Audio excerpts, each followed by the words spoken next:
Você está no Estratégia de Mercado. Eu sou o professor Everton Vasconcelos e hoje a conversa é sobre um ponto que, na prática, decide se você vai investir por muitos anos ou se vai abandonar no mercado depois de um susto. Alocação, diversificação e gestão de risco parecem palavras grandes, mas a ideia é bem pé no chão.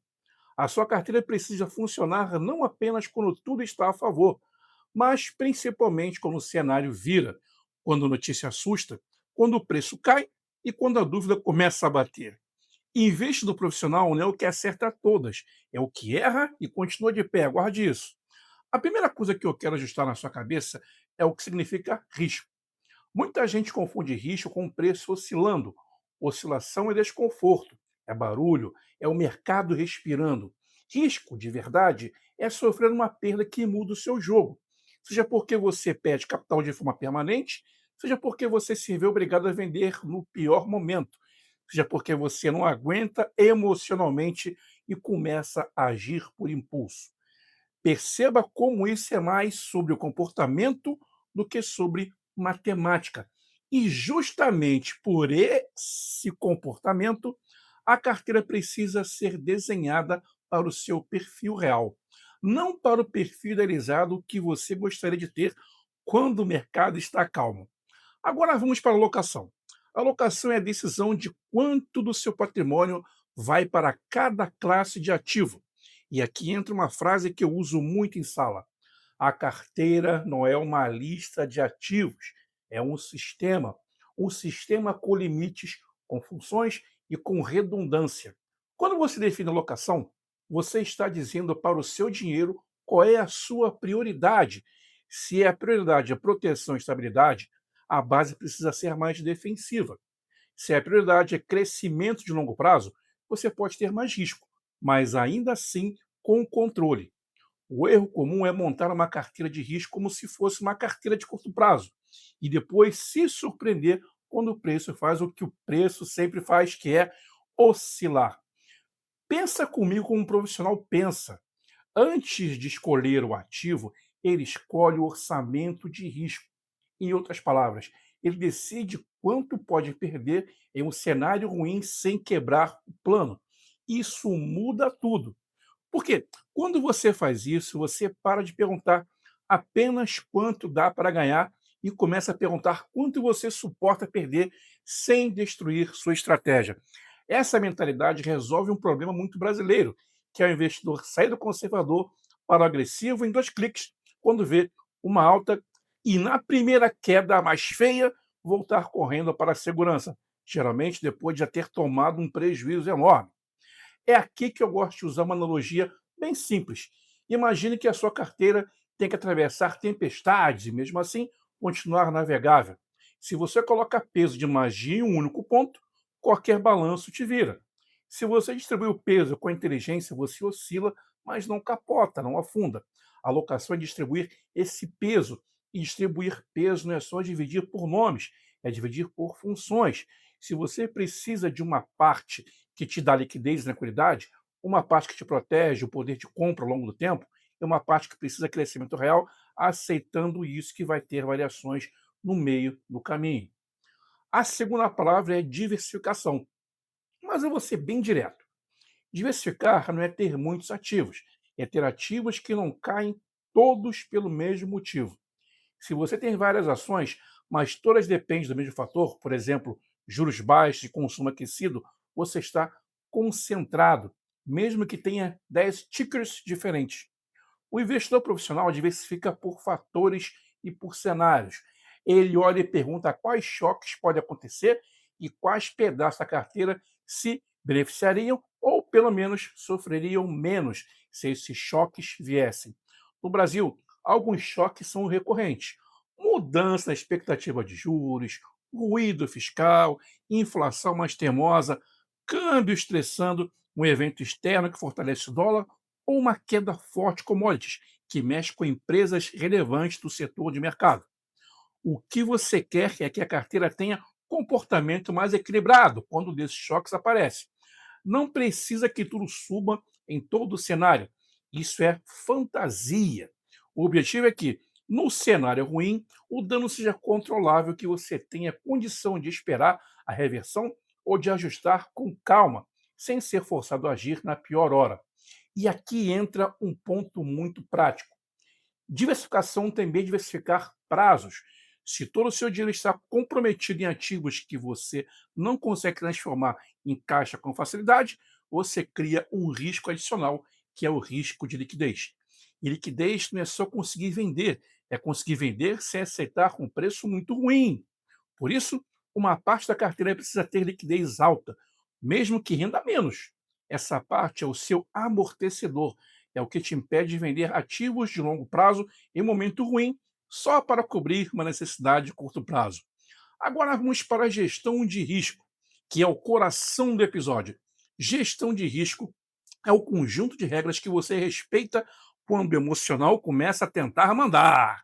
O mercado tem um talento especial para nos colocar em extremos. Quando está tudo subindo, parece que risco não existe e a gente se sente mais inteligente do que realmente está sendo. É verdade. Quando está caindo, parece que o mundo acabou e a gente se sente mais burro do que realmente foi. Gestão de risco sai para impedir que você tome decisões definitivas em momentos temporários. O que destrói carteiras não é errar uma ideia, é errar o tamanho. Você pode estar certo na tese e errado no timing. E isso acontece.